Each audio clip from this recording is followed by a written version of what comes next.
Guys, welcome back to my channel. If you're new here, thank you so much for choosing to watch this video. If you are not yet a subscriber, please hit the subscribe button. My name is Fisayo Patrick, and on this video I want to talk to two sets of people. So the first set of people are business owners, and the second set of people are social media managers. So what I basically want to say in this video are the few things that a social media manager is not responsible for. So that's why I've titled it, Don't Be Pressured, right? So a lot of business owners pressure their social media managers to come up with some things that are beyond their control. They expect social media managers to deliver some results that are beyond their control. So I've made this video to speak to both business owners and social media managers to understand that not everything can be done. When I started working as a social media manager, I used to feel a lot of pressure. So I used to manage individual brands and business pages. I used to feel a lot of pressure because of unrealistic expectations. I was so obsessed with statistics. I was always thinking of how to make sales, how to grow followership, how to build viral content. It got to a point that I found it difficult to communicate with my clients because I'm constantly worried about whether they will complain that why has their business not gone viral yet, why has their followership not grown yet, and so on and so forth.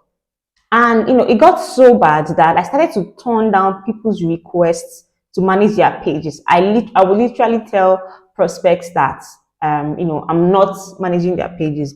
I was beginning to focus more on content writing and web development, which are part of the things that I do. But social media management was something that I really love to do. So one day I just realized that if I really wanted to succeed at this thing, I needed to avoid pressure, I needed to avoid anything that put pressure on me. I needed to stop dreading the work because of unrealistic expectations. So right then and there, I made a decision that I would communicate early to clients what I could do and what I could not do, so that they would not have unrealistic expectations of the job that I'm doing for them. So if anyone approached me for social media management projects, I'll just tell them straight up that I'll try my best to create a good content strategy and create content that's engaging. At least try to build followership and build engagement. But I wasn't responsible for the final decision of clients to buy, right? I wasn't responsible for the sales at the end of the day. And surprisingly, many people agreed. Those prospects agreed.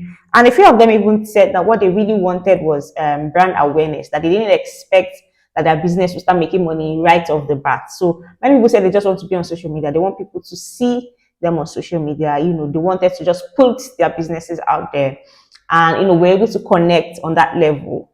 So in this video, I want to talk about what is beyond your control as a social media manager, and I'll also be talking about what is in your control, so that nobody will put pressure on you in 2024. I'm also talking to business owners. Don't put pressure on your social media managers. Watch this video and understand what they can or they cannot do. So number one, going viral. It's really not the responsibility of a social media manager to create viral content. So your social media manager can create content that has the tendency to go viral. But if you are constantly waiting for them to create a viral content, you'll be forcing virality. And the concept of virality is challenging because it's a phenomenon that is unpredictable.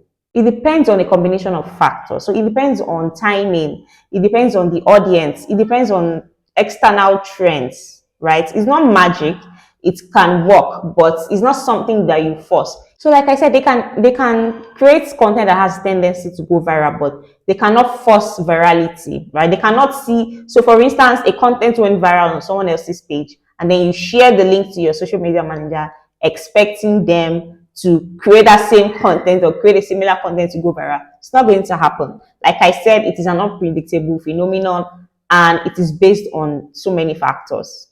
Number two is algorithm change. So many social media platforms frequently change their algorithm, and what was working yesterday might stop working today. What worked last week might not work anymore. And as a business owner and also a social media manager, you need to understand that the change in algorithm is beyond your control.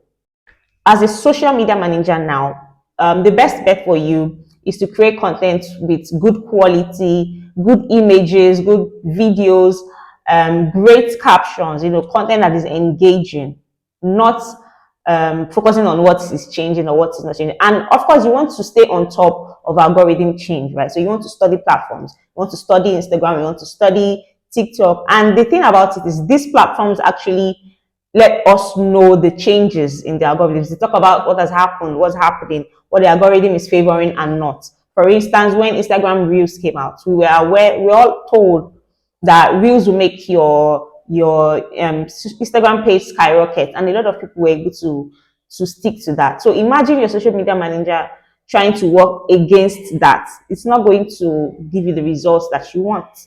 Number 3, user actions. So a social media manager can influence user behavior through content, through different engagement strategies, but they are not directly responsible for individual user actions. As a social media manager, what you can do is to create a positive environment, influence their decisions through your content strategies, through your copies, through your emotional copies, through the words that you put on the platform, through the things that you share.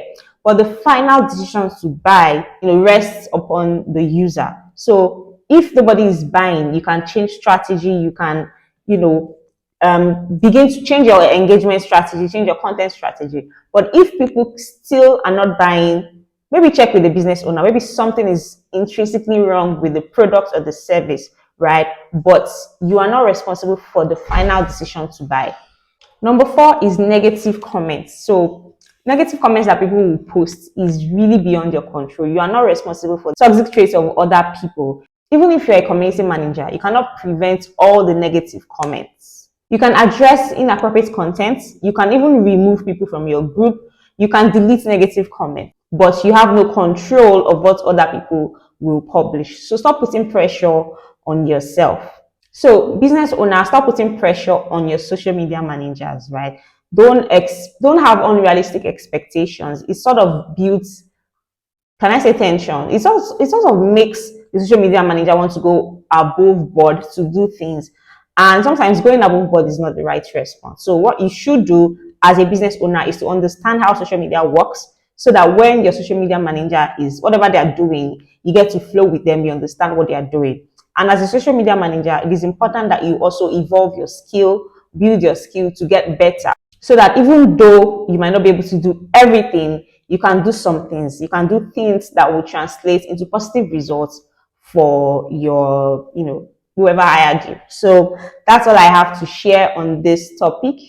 If you've loved it, please like this video, put a comment in the comment box, let me know what you think, and subscribe to this channel. Also, don't forget to follow me on Instagram at Fisayopatrick1. I will see you in the next video.